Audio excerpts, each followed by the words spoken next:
salah derajat dari nol lagi. Semua bentuk kerannya segi empat, gantungan handungnya segi empat. Terutama mungkin kurang lebih sekitar 5 tahun ke belakang atau 10 tahun ke belakang ya. Karena Kenapa di sanitari nggak ada yang minimalis? Z ya, generasi Z ini memang ya cepat untuk terkait dengan digital. Jadi mereka tuh ya justru kadang-kadang saya Segi empat, Ya. di pasar Indonesia sangat kuat sekali gitu. Mesti jualannya keliling. Tadi Mr. Gibi harus keliling Indonesia, dibawa-bawa, ya kan semua serba belum ada digital kan. kalau storage-nya sudah penuh biasanya kan butuh penyimpanan lebih. Dengar ya, ada clue yang cocok, nyontek. Nah, ingat ya, nyontek. Kita tidak menghindari, tapi kita menghadapi, kita memanfaatkan, dan kita bisa meraih apa yang kita cita-citakan dengan fasilitas pipa-pipa digital yang sudah ada.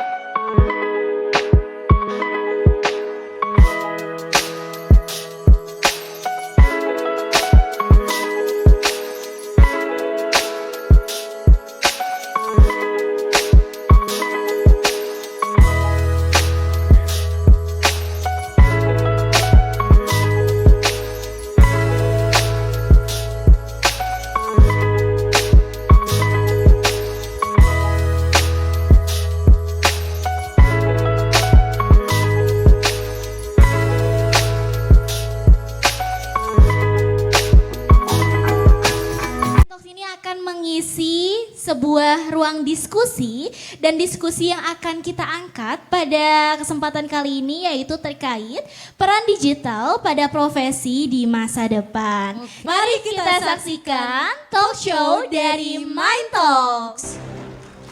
Selamat sore Universitas Pendidikan Indonesia.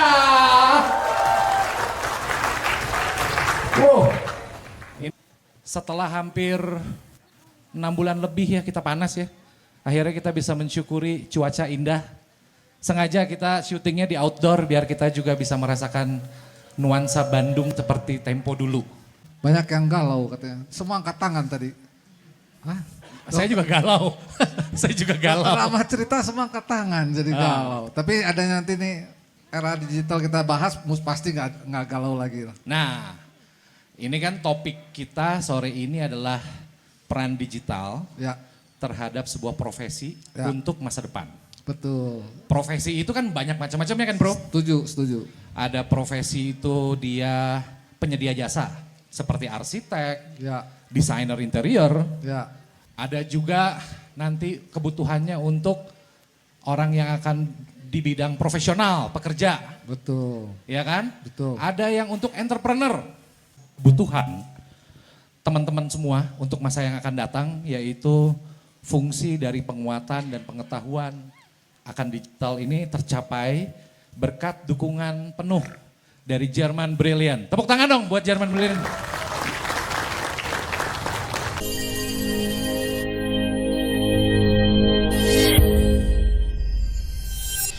Germany Brilliant Sanitary Ware. Present as a solution to the lifestyle needs of bathrooms and kitchens of homes, hotels, apartments and buildings in general. Our goal is to create modern and smart lifestyle for all houses and buildings in Indonesia. GB Sanitary Ware. Upgrade your home lifestyle. Karena udah ada clue-nya, Jerman Brilliant, ya nggak bro? Iya dong. Kita panggil narasumber yang sudah valid banget. Yang pertama, Bapak Ferry selaku owner dari GB. Masih semangat sore-sore. Tahu. Tepuk tangannya sekali lagi buat Pak Ferry. Thank you udah datang, Pak. Yang kedua, masih ada. Bapak Erwin Marpaung, Director dari Alibaba Cloud Indonesia. Mantap.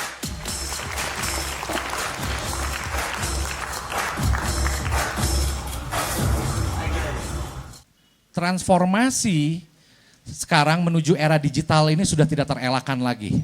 Malah cenderung cepat dan sporadis.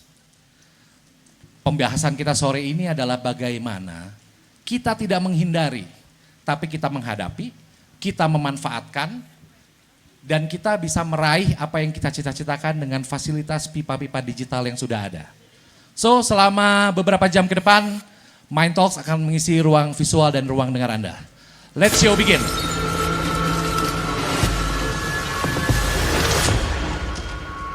Oke bro, ini kan ceritanya topik series tentang digital kita ya. Ya.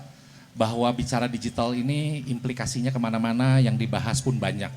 Kita pengen tahu, pertama adalah karena sekarang kebutuhan digital ini sangat erat sekali. Pak Ferry selaku pemilik sebuah perusahaan, bagaimana perusahaan Bapak mentransformasikan terhadap digital. Bang Erwin, selaku pemimpin perusahaan dan sekaligus seorang profesional, bagaimana menghadapi perubahan perusahaan dalam menjalankan roda operasionalnya terhadap era digital ini ya, bagaimana? Adanya era teknologi yang sedemikian cepat dari produksi tentunya dan dari pemasaran tentunya akan saling berkaitan dan saling erat nih. Manakala ketinggalan selesai. Mungkin Bang Ferry bisa mulai bercerita tentang perusahaannya dulu kan tentunya. Bagaimana menanggapi era digital ini kan? Benar. Era digital ini sangat membantu untuk orang yang berkarya. Seperti German Brilliant kan menciptakan barang, sensor, sensor, ada manualnya juga. Nah, dengan era digital ini kita langsung bisa mengiklankan ke seluruh Indonesia. Itu menurut saya sangat positif sekali. Tadi yang diceritakan masalah digital yang tadi tentunya semua yang direncanakan dari produk itu menggunakan digital ya. Ini kan dengan digital tentunya kan nggak pakai kayu jati diukir gitu. Nah itu gimana, coba cerita sedikit. Dengan kecanggihan sekarang ini apa yang kita ciptakan, kita bisa langsung dengan butuh 2 jam udah mengeluarkan bentuknya dan bisa dipakai. Artinya memang digital ini kalau Sangat dimanfaatkan membantu sekali. sangat Iya. cepat. Sangat cepat sekali. Jadi dalam waktu 2 jam udah jadi produknya. Waduh, 2 jam bro. Oke. Dulu 2 bulan tuh masih baru jadi. Pakai keringat, pakai berminyak, Pakai pakai dipa- begadang. Ya, mau Sekarang kalau udah cepat ya Bang Ferry ya. bikin produk molding begitu satu jadi salah derajat dari nol lagi. Ah, Ya, betul, Bang Ferry ya? Tapi pertanyaan gini nih, tadi kan lu Brokeng, lu ngomong dulu bikin pakai kayu, pakai molding Bang Ferry ya. Artinya kan sebelum Bang Ferry dengan German Brilliant ini mendigitalisasi, ada segmen non digitalnya dulu. Dan ada segmen memulai usahanya. Kayaknya nggak salah kalau kita nggak dapat sebentar waktu Pak Ferry iya. cerita. Cerita Ini tentang- asal muasalnya gimana, tapi pencapaiannya udah pemilik perusahaan. Nah, boleh sharing sedikit? Jadi kita main sanitary ware itu dari 2004. Di saat itu banyak bangunan itu minimalis semua. Jadi akhirnya saya berpikir kenapa di sanitary nggak ada yang minimalis. Jadi zaman itu kita desain semua bentuk kerannya segi 4, gantungan handungnya segi 4. Akhirnya waktu kita produksi, kita sell ke Indonesia, datang 1 kontainer itu bisa terjual dalam 2 minggu. Sorry, artinya ini Iya. pemesanan waktu itu masih dari luar nih ya? Saya punya pemikiran waktu zaman minimalis waktu itu dengan membantu keran kita segi 4 Iya. di pasar Indonesia sangat kuat sekali gitu. Oh, Dari Iya. tahun berapa? Awalmu tahun berapa? 2004. itu 2004 bayangkan aja 2 kontainer itu bikinnya tuh bisa berbulan-bulan si moldingnya kayunya itu. Sekarang ini dalam waktu 2 jam tinggal dikirim email ke sana, Iya, iya. catnya dikirim ya Pak Bang Ferry ya? Cat. Catnya dikirim ke sana, jadi udah nggak lagi yang dikirim moldingnya Iya, sekarang. iya, iya. Catnya langsung datang, udah langsung produk, langsung jualan. Oke. Itu kecepatan digital yang didapat dari Pak Bang Ferry manfaatnya. 2004 berarti ya? 2004 startnya ya Pak Ferry. Bentar. Ada yang lahirnya 2004, kalian seumur berapa sih? 4 tahun, 5 tahun, 1 1 tahun. tahun. Nih, kita kasih gambaran ya. Tahun 2004 itu tadi Bang Ferry cerita memulai bisnisnya itu dalam era digital kayak apa? 2004 itu fax ya? Fax ya, fax. Fax, ada yang tahu nggak fax apa? Nah, Berarti itu harus komunikasi fax, malah harus datang ke luar negeri, bawa molding. ngantri, Bawa moldingnya. bawa molding, balik ke sini, tektokan telepon juga era itu belum, handphone udah ada ya memang ya. tapi begitu mahal. Dan lama waktunya, Dan lama. berkali-kali. Tantangannya apa waktu itu Pak Ferry? Tantangannya takut nggak kejual aja. Karena udah wah gitu ya. Era itu ya. Iya. Ya, jadi waktu itu mungkin udah bikin moldingnya berkali-kali. Setelah sampai sana berkali-kali dirubah. Setelah jadi produknya dikirim ke sini juga mesti jualannya keliling. Tadi Mr. Gibi harus keliling Indonesia, dibawa-bawa, ya kan semua serba belum ada digital kan. Oke. Jadi itulah kondisi saat itu mungkin ya Bang Ferry ya gitu ya. Seperti itu tuh. Artinya awal muasalnya GB pas pertama kali itu dia kerjasama dulu ya untuk produksi itu. Sekarang sudah punya pabriknya ya? Sudah. Di mana, Pak? Di China. Wow, Iya. orang Indonesia menapakkan kaki di Tiongkok. Kan? Jadi sebelum WUS ke sini dia udah duluan ngejajah ya ke sana ya. Udah ngewus duluan ke sana. Ya kan? Oke, Bang Erwin. Siap, Tadi transformasi di kantor sama Anda kan juga selain di eksekutif di Alibaba, Ya. Anda juga saya tahu betul memulai karir sebagai seorang profesional ini merangkak dari WUS juga nih. Iya. Cerita. Betul. Ya, thank you Kang Indra. Selamat sore adik-adik semuanya. Saya panggil adik-adik lah ya, atau panggil teman-teman lah ya biar enak. Oke, teman-teman. Jadi kalau ditanyakan terkait dengan digitalisasi, terutama di pengalaman saya pada saat saya pertama kali meniti karir itu tahun 2005, Kang Indra. Oh, jadi Pak Ferry udah WUS, Ya, setahun saya baru kemudian mulai. Kang Erwin mulai. Oke. Jadi memang transformasi digital sangat cepat, terutama mungkin kurang lebih sekitar 5 tahun ke belakang atau 10 tahun ke belakang ya, karena banyak sekali hal-hal yang tadi ditransformasi kayak tadi Bang Ferry dari molding, terus tiba-tiba dari yang fax sekarang jadinya digital semua. Jadi kalau untuk di Alibaba Cloud sendiri sebenarnya untuk digital itu sudah mulai tahun 99 Kang Indra. Semenjak Alibaba itu sendiri berdiri. Oke. Jadi Bentuknya apa dulu? dulu itu awalnya memang masih kayak computerized biasa ya. Oke. Jadi masih computerized biasa, jadi masih kayak ya mungkin kayak kita lah, mungkin kayak teman-teman punya ide bentuk apa, lambat laun dibutuhkan lah transformasi digital itu. Jadi untuk mensupport dari sisi bisnisnya harus cepat dan harus mengglobal, dibentuklah Alibaba Cloud itu sendiri. Jadi notabene Alibaba Cloud ini adalah backbone-nya.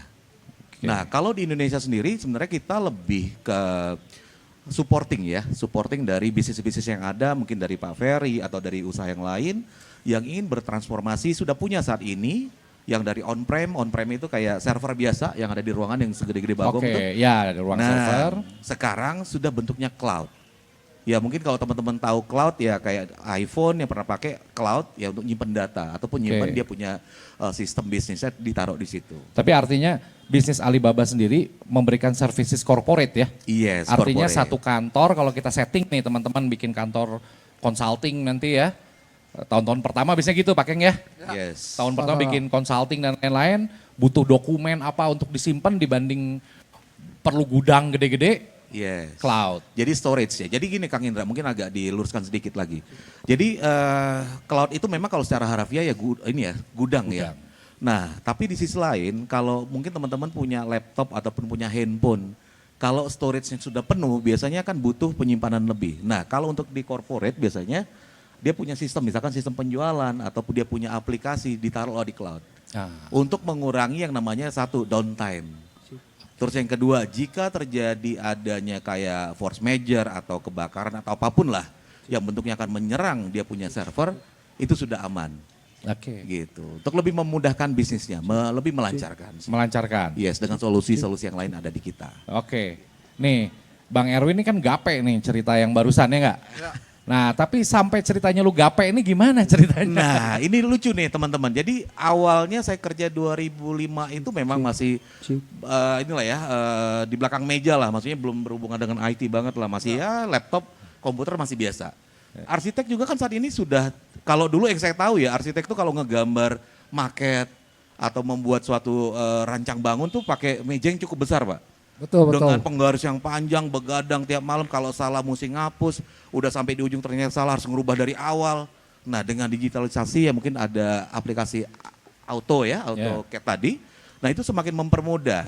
Nah kalian pun kalau menggunakan itu tadi penyimpanan ya kalau misalkan sudah projectnya sudah banyak, pasti dibutuhkan yang namanya storage, ditaruhlah di cloud. Oke. Contohnya ya mungkin akrab dengan teman-teman saat ini dengan Gmailnya ya Google Cloud tadi. Ya. Ditaruhlah di situ. Tapi kan itu terbatas ya, cuma Iya. berapa 15 giga atau 15 tera saya lupa. Oke. Gitu. Nah, ini gue mau balik ke pertanyaan awal nih. Tadi yang udah baru sedikit sama Iya. Bang Ferry. Lu kan berarti sekarang di Alibaba Cloud gitu ya. Mungkin masuk generasinya udah tengah atau udah agak atas ya. Sebagai generasi milenial X ya. Artinya gini, pertanyaannya lu dulu waktu mulai 2005 kan berarti sebagai newbie ya. Lu Yes. Gen Z-nya era itu. Iya.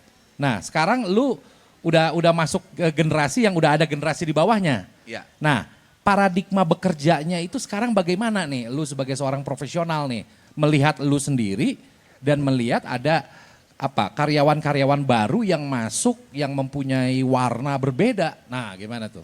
Iya, awalnya memang cukup berdarah-darah sih untuk menyesuaikan. Tapi ya inilah yang dibutuhkan jiwa kita harus menerima. Karena kita harus terbuka dengan digitalisasi tadi. Jadi intinya sih ya kalau dibilang tadi ya generasi akhir ya kalau saya bilang. Karena jujur di Alibaba Cloud itu range usianya masih di bawah 30 tahun semua.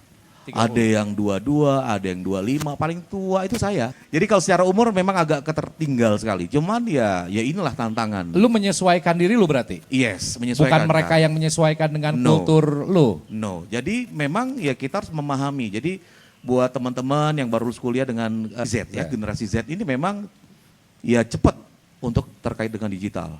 Jadi mereka tuh ya justru kadang-kadang saya suka agak nanya, jadi kadang-kadang malu juga ya. Cuman ya inilah challenge-nya, jadi saya harus menyesuaikan. Jadi kadang-kadang ya di sisi lagi ada senggang waktu saya nyontek. Oh saya cari, oh buat ini seperti ini ya. Oh buat kayak contohnya ya mungkin Kang Indra lebih gape lah ya terkait digital ya. Kayak tadi desain dan video segala macam itu lebih daripada saya. Jadi sebenarnya teman-teman gini, tidak ada yang tidak bisa dipelajari. Tidak ada yang tidak bisa dipelajari. Jadi semuanya intinya kita mau terbuka atau enggak. Kita mau menyesuaikan diri atau enggak. Jadi intinya ya buat adik-adik semua yang di sini atau teman-teman semua di sini ya walaupun kalian nggak punya background IT, nggak punya background terkait dengan digital, tidak ada yang sulit dipelajari kok. Semuanya itu bisa dipelajari. Yang penting kalian mau terbuka, mau ikut zaman, mau ikut sesuatu hal yang baru, tidak tertutup dan membuka diri. Itu sih kalau dari saya yang bisa saya sampaikan. Jadi tadi clue-nya cocok sama saya tuh. Ada yang cocok. Tapi denger ya, ada clue yang cocok. Nyontek. Nah, ingat ya, nyontek. Waktu zamannya saya jadi arsitek, itu kalau salah gambar, satu kalkir itu dibuang. Dari nol lagi. Kalau bikin denah itu hotel, 10 lantai, itu 10 layer tuh 10 kalkir. Dan digambar semua dari nol.